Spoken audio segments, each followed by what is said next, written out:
you're probably thinking, Squatchy, who are you? What's up with the name? And why do we care what's in your tool cart? I'll tell you why.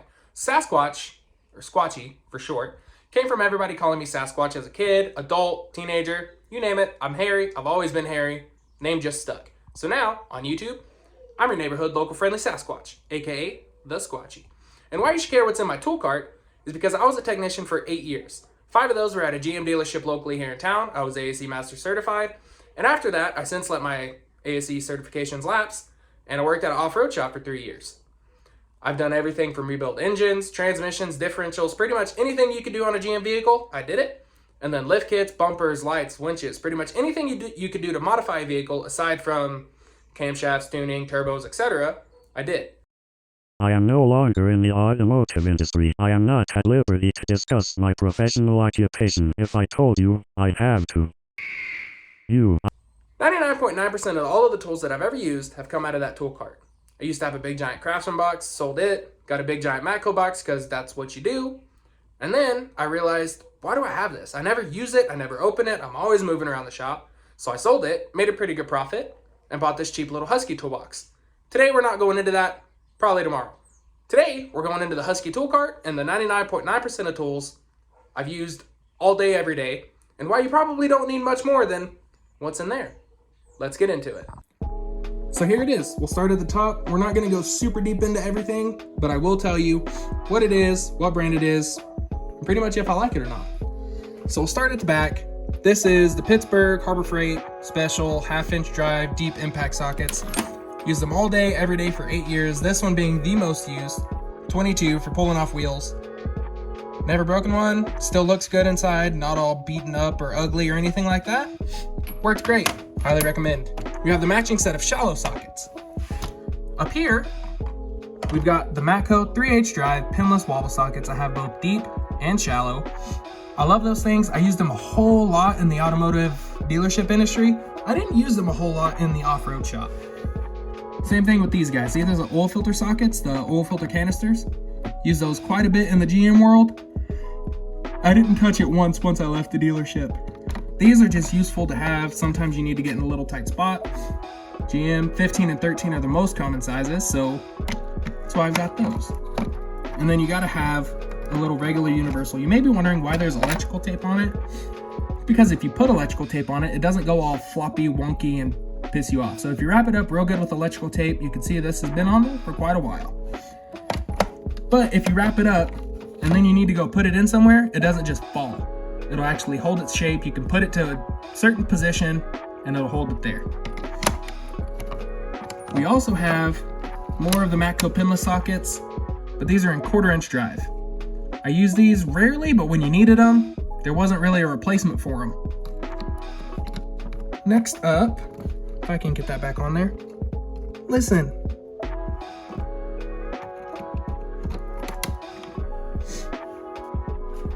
Now we're pretty much gonna skip over these because I literally have never used a single one of them. These are the Snap-on, mid-link, semi-deep, whatever you wanna call them, 1/4-inch drive chrome sockets. Like I said, I've never used them. Maybe once just to play with it, but I've never actually needed one and used it. 3/8 drive deep, 3/8 drive shallow, all the way up to 22.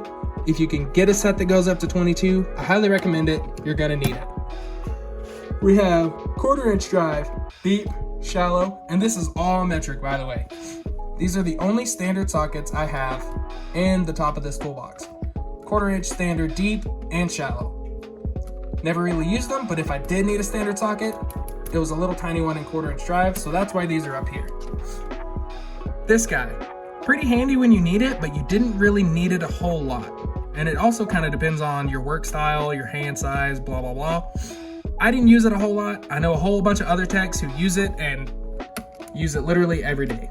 I wasn't one of them, but it's still up here and I still used it kind of seldomly. Now, a little hack is to take an old speaker magnet, put it on the lid of your tool cart, put all kinds of stuff up there. I have Unibits because we use Unibits quite a lot in the off-road world. We were drilling a whole lot of holes, so that's why I have those. Also, because I kind of skipped over it, this is the Matco socket holder. It was just a Lowe's regular brand. I think these are Craftsman now at Lowe's, but you can get both of these socket trays. I recommend this one because it's really easy. You can see the little tabs. You can push that little tab and then take off all of the different sizes, 3/8, 3/8, quarter. I think originally it came with like 1/2 inch rail in the back, 3/8, 3/8, quarter. I bought 2 of them. The other one's in my toolbox next door. And I just made this all 3/8 and all 1/4 inch drive because it's what I needed and it's just how I used it. All of my 1/2 inch stuff fits on there and I don't really have much other 1/2 inch stuff. So this is just a Matco like bar magnet. It's magnetized on both sides, bottom and top, so you could stick it to the lid, but I never did. This has all of my Allens, ball Allens, Torx, E-Torx, and then I have just some other regular like tamper-proof Torx and 1/4 inch drive Allens there. Craftsman on the little 1/4 inch drive Allens and Matco on all of the rest of it. I loved it, never had any problems. Now to the 3/8 drive. These are my 3/8 drive impact sockets. This is what I grab 99% of the time, is one of these sockets. As you can see, RIP, I'm missing the 13, so he's just replaced with a chromie. But I've got the deep and the shallow and 3/8 drive Craftsman impact sockets. Like I said, I've loved them, never had any problems. Next up, we have these little guys. Now these are priceless, and when I say priceless, I mean priceless. And they're only like $7, I think, if I recall correctly. These are the little like 1/4 inch drive Allen quick connect little bit drivers. I use them in my drill. They have magnets in them. As you can see, I've lost the magnet for the 11. I've super glued in every magnet in every one of these because they always come out, and I just lost the 11. But these are irreplaceable. I have like 7 sets of these because I've either lost them or the magnet came out and I couldn't find it and it bugged me, so I grabbed another one. But these are cheap, irreplaceable, priceless. You will use it all day, every day. Get it. Also, to go along with those, these are, I think, the same, about $6 or $7 at Harbor Freight. And these are just the adapters so you can run a socket on your little 1/4 inch drive, impact, drill, whatever you want to call it. Also irreplaceable. Get you 2-3 sets of these. Now this is something that I don't have a lot of, but man, when you need it, you need it. It's an extra long Torx socket that goes into your 1/4 inch drill. This is a T25. I also have a T15 of the same style. I believe they're snap-on. You don't need it a whole lot, but when you need it, there's no replacement. Get some. Moving on to the side, this is just the easy, the standard snap-on screwdriver set. I have the full set that came with the little shallow dudes back here. Never use these a whole lot, so that's why they're back there in the back, all by them lonesomes. I mean, a screwdriver is a screwdriver is a screwdriver, but I really like these snap-on screwdrivers. Next up, a tool that I highly recommend if you don't have an extra long, this is 18 inch, I believe it's 18 or 24, 3/8 drive, extra long ratchet. It helps a lot when you can't fit like a big 1/2 inch drive ratchet in there or a big 1/2 inch drive socket, because they're usually quite a bit bigger. So if I ever needed to get into a tight space but I still needed a lot of leverage, 3/8 drive, extra long with a 3/8 socket pretty much did the trick. Next up, we kind of have its companion, but in the 1/2 inch drive version. This is a Matco. I also have a snap-on one, locking flex head. When you need it, you need it. This is 24 inch, so that is 18 inches, the 3/8 drive that I just showed you. Man, I love the crap out of this ratchet. I've used it quite a bit. I have broken 2 of them, but we were doing dumb stuff with it, so I mean, that's kind of to be expected. We were trying to loosen a brake caliper bracket on a dually, and we just could not break it loose, We broke everybody's ratchet in the shop and had to get them all fixed. You wanna know what actually got it apart and surprised the crap out of me? Damn it. The 18 inch snap-on locking flex head ratchet. Put a big giant breaker bar on it, and we actually broke it loose, and the head didn't break. So, first-hand experience, that snap-on ratchet is 100% stronger than that Matco ratchet. This is probably one of my favorite tools. Apocalypse tool, regular tool, whatever. It's a 48 inch long Mac pry bar with a striking cap on the end. Man, I used it all the time, checking ball joints, prying stuff apart, holding stuff, you name it, I probably did it with that pry bar. Behind the little pry bars, little snap-on picks. Really, a pick is a pick. You break them all, but I just have the snap-on ones. Moving over here, I have the smaller Craftsman Pry Bars. These are a little bit sketchy when you start really prying on them. They do tend to bend and it gets a little scary, but that's why I've got the big honker. Also, since we're talking about pry bars, I've got the little Craftsman Indexable Pry Bar and the longer 24-inch one. Back here, we have the extra long, the regular, and then the short little trim tools, the little small head on it. These are probably my go-tos for trim tools. I also have the U-shape and the V-shaped, instead of it being like shaped like a U. Focus. Instead of that being shaped like a U, it's shaped like a V. Those work pretty decent, but I find myself 9 times out of 10 grabbing one of those. Now we have just the Matco valve stem remover, because you always need a valve stem remover. As for the top, this guy. Irreplaceable, you can get them anywhere, doesn't really matter which one you get. Just a little bit holder that goes into your 1/4-inch drive impact. Get it.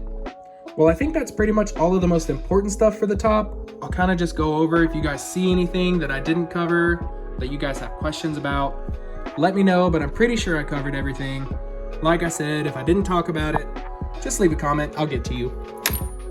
One thing I did forget, wheel lock keys. If you're dealing with wheel lock keys, get some. Not necessarily a necessity, but working in the aftermarket world, we dealt with a lot of aftermarket wheels. Pretty much always needed one. Coming from the top, my light turned off. To this drawer, we pretty much just have ratchets and extensions. This guy, best invention of all time, 1/4-inch drive, screwdriver handle, with a 1/4-inch end on this side, so you can put it on a ratchet, break something loose, and then spin it like that with it still being on the ratchet. Great invention. If I grabbed a 1/4-inch extension, it was that one. This is just a Gearwrench pass-through ratchet. It also works with the serpentine belt toolkit sockets. So if you have the serpentine belt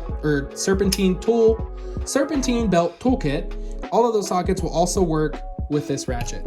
I didn't use it a whole lot, but it was kind of fun and I bought it, so blah. 1/4-inch drive, locking flex head socket, must have. I don't care if it's Snap-on, Matco, I don't know if Harbor Freight makes a locking flex head, but if they do, get it there. Matco 3H drive, stubby, locking flex head. If I grabbed a 3H drive ratchet, it was this one. Now you may be thinking, well, why do you grab a stubby 3H drive ratchet if you're gonna grab a ratchet? Well, honestly, if it wasn't coming off with an impact, it probably wasn't that tight and I could probably get it off with that little guy. Moving on from there, we have the Easy Red 12-inch long, locking, adjustable flex head. This is a 1/4-inch drive bit holder on this end, and a regular 1/4-inch drive socket on that end. This is a stand-in for my Snap-on 3H drive, long, locking flex head. I actually lost it, and I'm really sad, so this is his stand-in. We have 1/2-inch drive impact sockets. I have more than that, but I either needed the long one or the little stubby one. And then we have regular chrome extensions. I don't have all of them in this drawer. The rest are all over there. But this is what I use 90% of the time. 12-inch, 8-inch, 4-inch, and a 1-inch. It's pretty much all I ever needed. These guys are irreplaceable. Oh, those are all Craftsman, by the way. Never broken one, but I don't really beat on my tools a whole lot. I use the right tool for the job. I don't put chromies on an impact. It's pretty much all you need to do, and you probably won't break it. These guys, the little plastic nylon trim tools from Harbor Freight, they're cheap, they're sub $10. Buy them, I use it for everything. Works really great to not mar up plastics on the inside, like when you're taking dash panels apart. Highly recommend. Moving down here, hidden gem. If you're dealing with a whole lot of electrical tape or doing electrical work and you need to cut the electrical tape or like the cloth Tessa tape or the outside vinyl Tessa tape, these little seam rippers work great. This is a Snap-on one, but you could get a generic one at Joann's. It'll work just as good. Next to that, we just have a little Streamlight flashlight, automatic center punch. I use the crap out of that because we did drill a lot of holes. Olfa knife. If you don't have an Olfa knife, get an Olfa knife. Then we have just regular box cutters, and that'll wrap it up in this drawer. Moving down, we have pliers. This was the 5-piece Snap-on pliers toolkit. The 5th one, which is like the regular nose pliers in with the cutters in the middle. They're in the house right now. I was using them for something. So they're not out there, but if I couldn't get it done with those 5 pliers, man, I just didn't do it. No, I'm just kidding. There wasn't a whole lot I couldn't do with this little set of pliers right here. You really don't need a whole lot more than that. I do have the extra long Nippex side cutters for cutting bigger stuff like little 10-penny nails or mechanics wire. This worked great. Now this, the best invention since freaking sliced bread. Now if you're not doing a whole lot of stripping, soldering, electrical work, they don't make a whole lot of sense for you. But if you are, man, these will save your life. Now, yes, they work regularly. You could strip the end off of a wire, whatever, no big deal. But in the aftermarket world, we did a whole lot of adding on to circuits, whether it be circuits we had installed that a customer wanted to add a light to, or a factory circuit that we needed to trigger a relay off of. Pretty much, if we needed to add on to a circuit, instead of actually cutting the wire, stripping both ends, and then adding your extra circuit into there, basically what you would do is you would go in, you would have the wire in there, not cut the wire, and you would just strip the insulation back. So the whole wire would still be intact, but then you'd have a small chunk of actual wire showing. Now after you did that, you would literally just poke a little hole in the wire, wrap your new wire around the hole, solder it, tape it up, you were good to go. Next up, we have adjustable wrenches. Always need a crescent wrench. I use them the most for alignments, tie rod ends. That's what I use those for. Channel lock, same deal. If I couldn't move it with that, I grab these. Now these guys, if you're working with airline, I suggest nothing besides this tool right here. If you're doing airline and you're using side cutters, please stop. It doesn't get a straight enough cut and it just like smushes the wire until it breaks. This little razor blade in there will actually cut the wire, make it nice and straight, and you can put it in your little fitting without having leaks. If you don't have some and you're dealing with a lot of like airline, 1/4 inch airline, get them. And then of course, just your regular vice grips. Moving on. Now this side is all electrical stuff. Like I said, we did a whole lot of electrical work. Most of it, we already knew what we were doing. In the event we had a brand new car and we didn't know like where we could pull an ignition trigger off of, this is what we used to find it. Also, we use power probes a lot to like test new lights out of the box just to make sure they work, because sometimes dealing with aftermarket companies, things don't work out that great. Butane, pretty self-explanatory for the soldering iron. Also, solder, pretty self-explanatory. Now this is also pretty neat stuff. You'll probably see this a lot in factory applications, but you'll be removing it. But if you ever need to add it and you're adding circuits and you really want it to look factory, this is like the hard vinyl. It's not hard, but thick vinyl outside test tape. That's what we called it, outside test tape. If we needed it to be durable, stand up to heat, we use this. Now for the inside, this is the soft, we call it inside test tape. It's soft, you could wrap it up under the dash and it won't like make noise when it's under there. It's nice and soft, good sound deadening application, qualities, whatever. And then you just have your regular electrical tape. That's pretty much it for that drawer. Moving down here, metric wrenches. I do not have any standard wrenches in this drawer. These are stubby, flexible ratchet wrenches. These are Matco, but whichever ones you prefer. These are the Gearwrench regular length ratchet wrenches. Again, doesn't really matter what brand you pick. I choose Gearwrench because they were cheap. Now these last little three finish off this set here.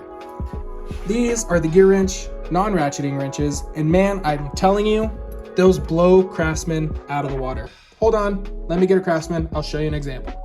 Okay, so as you can see, Gearwrench 15mm to Craftsman 15mm. To be fair, this is a ratcheting wrench, so we will not talk about this end. However, we will talk about this end.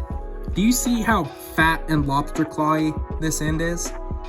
This sucks if you're trying to get into a really tight spot, put your wrench straight on in between something and a nut. Say your nut's right there and you've got something here and here. This doesn't fit in there super great. This one fits in there amazingly. Come on. As you can see, it is quite a bit narrower than that wrench right there. Also, this jaw is quite a bit smaller. and it just looks better, works better. There wasn't anywhere I couldn't fit one of these. Highly recommend non-ratcheting Gearwrench wrenches. It's getting a little dark, so I'm turning the flash on. This is the last drawer in the tool cart. I said, hold up, wait a minute, something ain't right.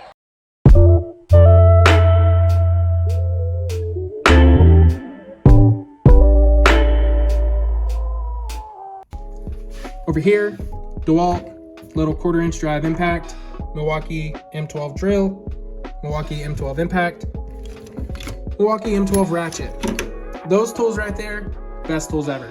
That could be replaced with the Milwaukee Fuel 18 volt. However, that was gifted to me, so I took it. This guy technically should not be in here. He's for housework. He just hangs out. But I have a toolbox, so he goes in the toolbox. Mac Tools anti-vibe hammer. Great hammer. Harbor Freight, Pittsburgh, dead blow hammer. I also have the bigger one, but I didn't use it a whole lot. I use this one much more. Punch, always use a punch. Knocking a tough bolt to get out from the backside. You can knock it out, line up like, for example, say you were doing like a leveling kit on a Toyota and you need to punch the bolt out. You could start it with the hammer, but then once it gets flush with the end, you can use this, tap it out. It was great. Smaller one, as you can see, I bent it. Another smaller one, bent it too.